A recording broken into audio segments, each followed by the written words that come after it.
Okay, welcome back to the show. I'm sure you're enjoying this discussion as we talk about entrepreneurship, the relationship between theory and practice. Now, before we move on, we just want to also give credit to the After 40 Hotel. We are recording this show in this particular hotel located off Mwindi Street in the CBD of Nairobi. It is an excellent place where you can enjoy a cup of coffee. They have other hotel facilities here, and it is a very, very comfortable place. So yeah, so we recommend it, and enjoy and do find time to savor the facility when you have time. All right, so we want to go back to the conversation. Before we went on a break, we talked about some of the key elements of success. One of them we agreed is a keen eye. You must be able to see opportunities in the market. You must have that very, very important insight, capacity to see opportunities in the market. And the other thing is that you must be prepared to create value for the customer. You must be able to understand the whole idea of creating value through a simple, straightforward business model. So we want to go back to the conversation, and I want you to add on the list of the key elements of success, and tell us more about the key elements of success. I think another key element that many people don't talk about is timing. Okay. You know, you can have a very good idea, Yes. but the timing is wrong. Yes. I'll give you an example of Instagram. Yes.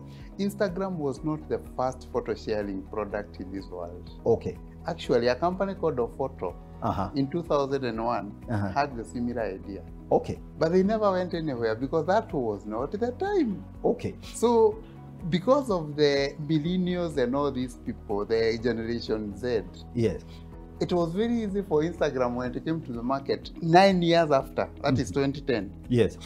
to thrive. Okay. Facebook was not the first platform for communication, social media. We had others. Okay. Google was not the first one, but the timing is very important. I hear YouTube is the same. The Yes. story of YouTube is the same. Yes. There was an earlier, there were earlier platforms for sharing videos Yes. that had tried to come in, but there was a problem of the kind of internet. Yes. You know, the capacity, Yes, yes. you know, availability of to a critical number of people who can share videos, and the platform to share that video technology. Yes, so timing is very important. Actually, a research done in America stated that the most important thing when you're starting a business is timing. It is not all these other things that we talk about, funding. Yes. In fact, the business model and the idea come second. Okay. And that. Timing. Is it the right time for that idea? And therefore, the entrepreneurs should know this, that you can have a very good idea, but ask yourself, is this the best time for this idea? Because as you have talked about, the idea may be very good, but the infrastructure is not read on in a better way such that your idea can be able to kickstart. Okay. So we need to look at some of those, the timing. The other one is action. Okay. You know, you can have a very good idea, Yes. but you keep talking about it. Yes. And I think these are some of the things that we have, especially in Africa, where we are very good in talking, but very poor in doing. We attend a lot of entrepreneurship conferences, and we spend days and we travel, and there has been a lot of training on entrepreneurship. Yes. But a lot of people just do all the training, but they really never get, going. So talk about the action. And you know, Pastor Gigi, this is even biblical. That is why sometimes I even wonder what is wrong with us. Yes. Jesus never healed anybody who did not take an action. Okay. Everybody was healed in Jesus, but Jesus Christ took an action of faith. Yes. But we people don't want to take an action of faith and start. Yes. So that we succeed. He would tell someone, your faith has made you well. Yes. And so there was the part of the person who needed healing, Yes. to act on their faith. Yes. You know, and I remember there's the story of the blind man who came to Jesus, and he asked, and people are saying, no, Jesus healed this man. And Jesus actually engaged this person and asked him, would you like to be made well? So in other words, he needed his engagement. He needed him to be part of the miracle. So action, doing what, so a lot of people have business ideas. And by the way, before we come to the action, talk about how many ideas do you need to have for you to really find the right idea to implement? Actually, statistics shows that 96% of the ideas that we have have no business opportunities. It is only about 4%. Okay. And therefore, we have so many ideas. Yes. But without testing these ideas, we cannot be able to know whether they are workable or not. Okay. Action, that is why we are talking about action. Yes. Now, for us to be able to help our people, our young people especially, and all those people who want to go to business, yes, one of the biggest fear of acting is we are going to lose. Yes. And that is why I told you I'm a proponent of lean startup. Starting lean. Yes. Start with what you have. Okay. Build whatever you are going to, wherever you are going to go, based on what the customer is going to tell you. You know, there's a story that is always given of somebody who was making dogs food. Okay. But he never consulted the dogs. Okay. He consulted the owner of the dog. Okay. So when he produced the food, the dog refused to eat the food because it was never consulted. He consulted. So how do you exactly consult a dog? The dog isn't going to sit in a conference like this talking about what it loves eating. So how did the dog get involved in that conversation? You give it the food when you produce it to see whether it and then observe. And observe. But you cannot consult the owner of the dog, and it is not the owner who is going to eat the food. So take action. Go outside. Yes. Try to see whether the customers you think that can buy the product are going to buy the product. And actually what is going to happen, what usually happens, yes, is that the customers give you ideas. I like giving examples of M-Pesa because it is our own product. I'll give you an example of M-Pesa. Yeah. Let us look at the action and how it has grown. Yes. In 2007 when it started, yes, we were just thrown a product that could only send money and receive money. Yes. Those two things alone. Yes. But as we sent the money, we started sending the money to the wrong people. Okay. So we complained. Yes. And therefore, they developed a system where you can be able to reverse the money. Yes. Then they did not stop there. Yes. They went further and realized that we needed, when we wanted to buy goods, yes, we would first of all withdraw money, yes, so that we can pay for the goods. Yes. So they developed the Lipa and M-Pesa because we people are complaining of the 30 shillings that we were spending. You needed to so when you are withdrawing, Yes. you needed to pay that withdrawal fee because they needed to make some money anyway out of that transaction. So it became expensive, and we complained about it, and then they developed a solution. Yes, a solution. Okay. They did not stop there. They realized that sometimes you go to the supermarket, you have little money than what you wanted. Yes. And they developed a Fuliza for you people. So all those things are customer driven. They are not company driven. So why do you want to develop a product? Yes. Without involving the customer, who is going to take the product? Nobody. No, you know, Dr. Kabata, you have to say this loud and clear because you're coming from the academia. And in the academy, there is this love relationship with theory. So there is so much fixation about theory and theorizing. And and like people are taught about entrepreneurship and not taught to be entrepreneurs. So they come out with a lot of theories. But what you're saying, there is this difference between the actual practice and the theory. And until you put your idea on the ground and then work, it kind of iterate, you know, trial and error. Talk to us about that, because I think now, of course, you know, for example, this COVID has produced interesting ideas. There was a ventilator that was done in KU. In fact, it is really, and I really don't want to do the talking. You're the one who should be doing the talking. There was a ventilator that was developed in KU. I hope that has been implemented. There is also a model car that was developed by some guy in Nanyuki. It's called B150. So, and the guy who developed this car can hardly even speak in English. So he speaks in Swahili. I saw an interview he did with Nation. So these things are being developed outside the university, outside academia. So what is the problem here? Okay, so there is what is developed in academia. We don't know whether it's working. There is what is developed outside the academia, and it's out there. Well, I hope it's going to solve some problems. Tell us about this relationship and why theory doesn't seem to tie up with practice, and how that we can make it possible.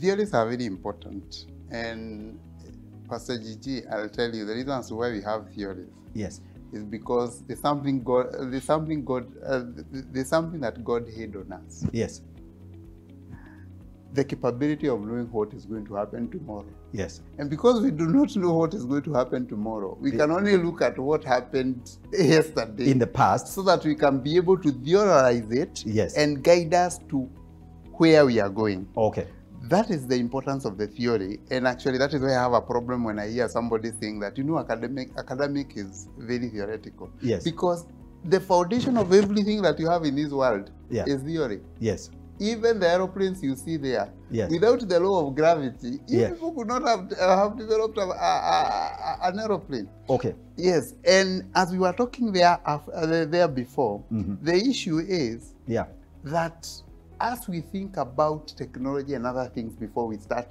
with the practice, yes, because it is through these small practices, Yes. small practices, yes, that is going to build the big products that we have, and also have the theory. okay, I'll give you an example.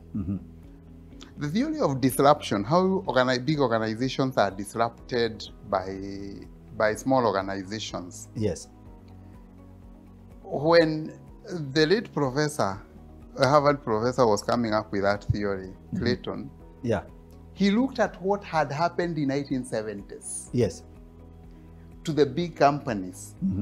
And he came up with a theory trying to say that if you people, big organizations, do not look at what happened to the small organization, the big organizations of 1970, yeah, it will happen to you in 2000. And that is what happened to companies like Nokia. yes, If you read the Innovator's Dilemma, you see it, the book Yeah. of that guy. yeah, So theories are very important. Yes. But now the problem with us here, Yeah. is that we just get theories from outside, yes, and we do not customize them based on our environment, because On the our environment is very important. Yes. You have to look at the people around you so that you can be able to come up with a theory so that it can fit on your people. okay, And that is why you see the microfinance theory worked here, yes, because of the kind of the people that we have around us, the small business owners, Yes. people who could not be able to get funding, yes, and they wanted funding for their business. And therefore, when you come up with a way in which they can be able to get even small funding, yes. it will work for them. The small funds,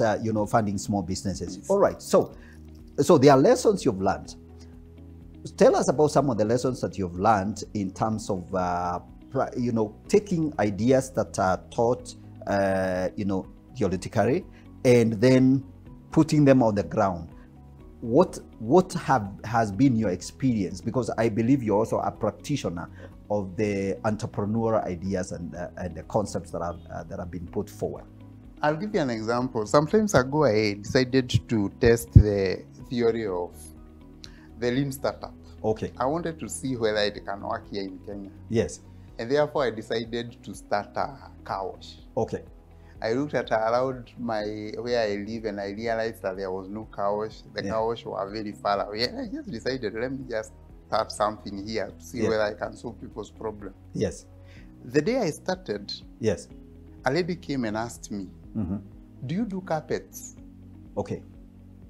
Do you do blankets? Do you wash blankets? On the first day, was On that the first day. Yes.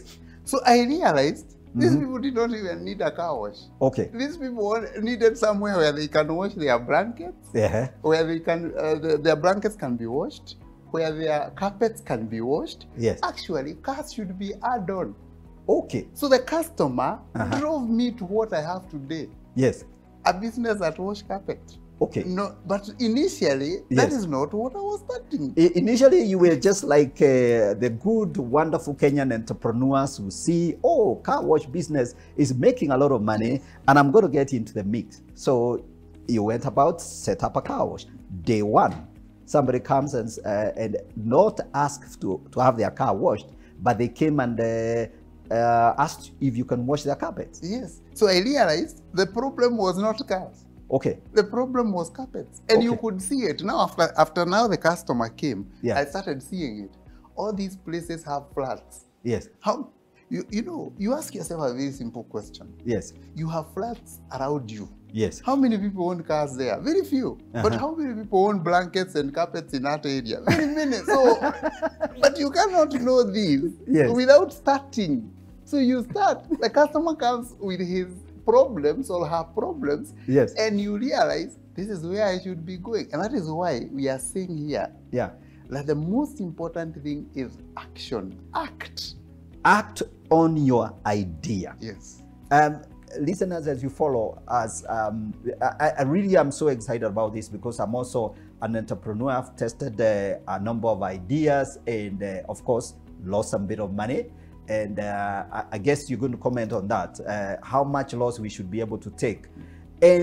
But I think the lesson here is, and unless you're able to test your idea, put it on the ground and see how it works. And you must not be prejudiced and say, oh, no, if your idea doesn't work out the way you initially expected, then maybe the problem is the business plan. No, the business plan should be adjusted to fit the situation on the ground. So keep watching. Send us your comments on the numbers below, and also on our social media platform, Facebook and YouTube channel.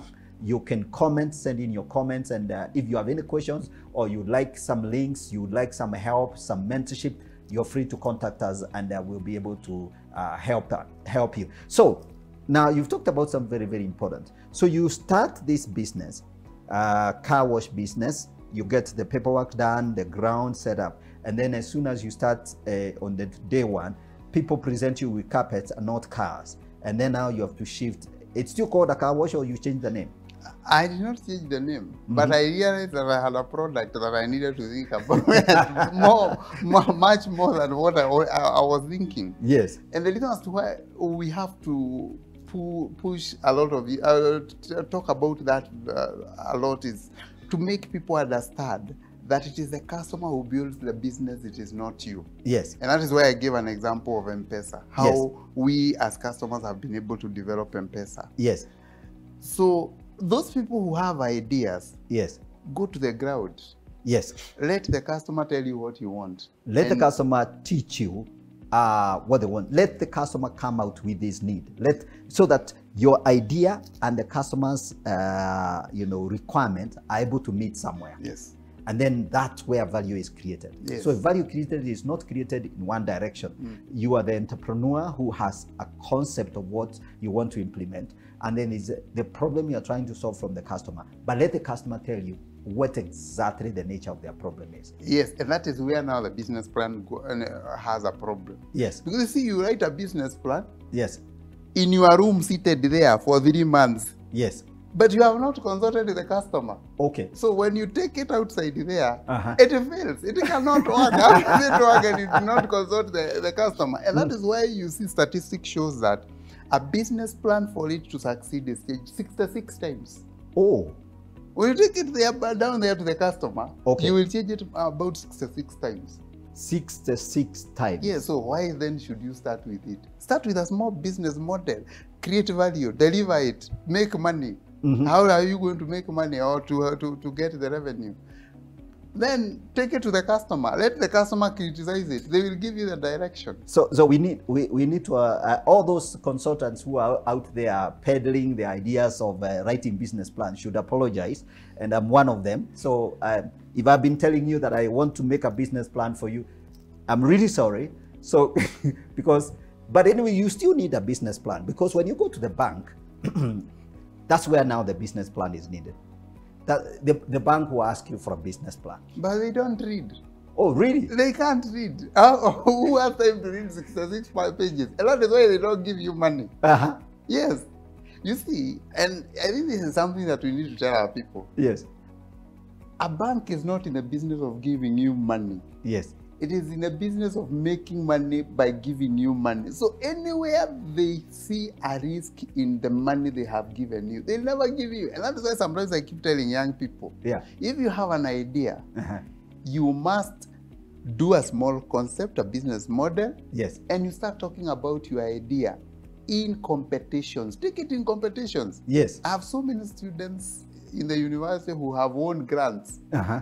A lot of money. I have one who had 33 million, a grant of 33 million by just taking it in the competition. He gets the money, the funding money from the competition. Yes. Because the banks will only give you money if you have started. Yes. They don't fund ideas. They don't fund ideas. Yes. They fund somebody who is on the ground. Yes. They come and look at your shop. They see their customers walking in and out. And then now they make an estimate of whether you would really can pay their loan. Yes. Because they want you to make money on their behalf. Yes. I mean, that arrangement is a win-win. You make some money, they make some money. Yes, and you know now, the startups do not have that luxury. Yes. Basically, because of when you want to start a business, you don't have those luxuries. So one of the things that you don't have is the history of your business. Absolutely. And now that is where the business plan goes wrong, because it is telling you to write about the history of the business, that in the next 3 years I'll be making 100,000. Who told you that? You know, one of the things I discovered recently is a business plan gives you false confidence. Yes. So it kind of like, because you can do it very easily with an Excel, you know, number of employees and all that, and amount of sales, and you using an Excel, you just take the cell and extend it. So you can show sales in 3 years. Literally on paper, nothing on the ground. Yes, but you do not even know. You are doing all that. Yes. But you do not even know whether your idea is valid or not. That is the problem. All right. So I think we've covered a lot of ground. So one of the things that I would like you to comment on is how much loss can you take as a startup? You know, lean startup means that you start small. You put in your money from your uncle, from your mother, of whoever is sympathetic enough to fund you because you're desperate to get on the ground. How much loss should we be prepared to take? Or what should happen if you lose money? Actually, in lean startup, we say that you start very simply, fail fast, yes, or succeed. One of the two. Fail fast. Yes. Fail as fast as possible. So that you can be able to know that your idea is not viable. Feel the pain. Yes, instead of putting money on an idea. Yes. That is not going to work. And that is why sometimes I keep telling people, if you're looking for 1 million or 2 million to start a business, you're wasting time. Yes. Can you start with even 100 shillings or 1,000 shillings that you have? Go to the customer, know whether that is the idea that you want. I'll give you an example. Yeah. There's a story that I usually give of a young man who wanted to help farmers. Yes. To know what is happening in their farms. Yes. And therefore, he thought that the best way was to develop a drone. Yes. A drone that can hover on the land and take photos and all those things. Yes. But even before he started, he created the drone. He went to the farmers. Yes. He was targeting, and he asked them, what do you think? Yeah. They told them, actually, what we need is a camera to insert on our aeroplanes, spraying aeroplanes, so that we can be able to know what is happening in our shambas. Yes. So he stopped thinking about the drone, and he started thinking about a mounting camera on the aeroplane. Go to the customer. The customer is going to give you the information about what he needs. Yes. Yes. Absolutely. So that's where it all amounts. In other words, you must be able to connect your idea with the reality on the ground. In Kenya, we are very familiar with that statement, hari kwa ground. You know, that's one of the most powerful concepts in this part of the world, that until your idea is tested on the ground, it is only an idea, and it can only be refined when you put it on the ground. Yeah. So because we are coming to an end of this program, I want you to give a few practical advice. What would you, based on your experience, you know, your car wash, carpet wash, whatever, what are some of the things, if you could summarize some of the ideas that you've learned in business, in entrepreneurship? The first one is that you start lean. Start with what you have. Yes. The second one is that you develop customers. Customers are developed by you. Yes. And I keep telling people that if you have a product that you have made money from, take an example that you go to a Gikomba, you buy shirts. Yes. You bring them somewhere, you just come and hang them somewhere, Yes. and you make 100 shillings or 200 shillings, you sell them. Yes. What that is telling you is Yes. that there's somebody who needs shirts. Yes. You know what are similar shirts? Yeah. All what you need to do is to identify those people Yes. who would want such a product. And that is why I'm talking about develop the customers. Exactly. Yeah. So the first thing is have a problem, identify problems in the society. Yes. What is the problems? What problems are people going through? Mm-hmm. Then after you identify the problem, then go to the ground. Yes. Then start. Get started. Get started. Yes. Then learn from the customers. Yes. Listen to customers' feedback. Yes. Let the customers tell you what they want. Yes. And even when they don't tell you, observe carefully Yes. how they are behaving, Yes. what they are ordering, Yes. when they are ordering. And then from that, you can now use that knowledge to refine your idea. Then there is one more thing. What should you do about competition? You know, competition will always be there. Yes. But now, I know Kenyans' competition is usually very funny because majority of the Kenyans' business are Me Too business. Me Too business are businesses that are done because you have done it. You've started a car wash, now I also start one because I want to compete with you. Yes. But competition will always be there. Yeah. The most important thing is to value addition. Yes. What is that unique thing that you can be able to give to the customer Yes. that your competitor is not giving? Yes. I think that is the most important thing if Okay. you want to fire To deal with competition. to deal with the competition. Okay, so you need to identify what is this value you are adding. Yes. And to the extent that the value you are adding is slightly better than the value the other person is offering, is adding, or even just in terms, if it's a service, you are able to serve your customer better. You give them a much better experience. Yes. So you pay attention to that interaction with the customer. Let them say, oh, so-and-so is so reliable. This other guy, he has the same product, but he's not reliable. You know, we order, he delays the orders and all that. So you let your idea win itself in with the customer. Mm-hmm. You endear yourself to the customer. Okay, so, wow, wonderful, amazing insights, amazing ideas here. I believe Dr. Kabata has shared with us very, very valuable lessons and how to start small, you know, the idea of lean. I believe that's an idea I think maybe we might revisit on another day. But the bottom line is you don't just have the idea in your head. You need to find a way of putting your ideas on the ground, test it, and see how it works, and be flexible enough to play around with that idea, and then you will eventually win the game. Don't worry about competition. If you can provide the service better, smarter, better customer service, more reliability, you're going to be able to win the game of entrepreneurship. So I hope you have enjoyed the show. Please leave your comments on the numbers below.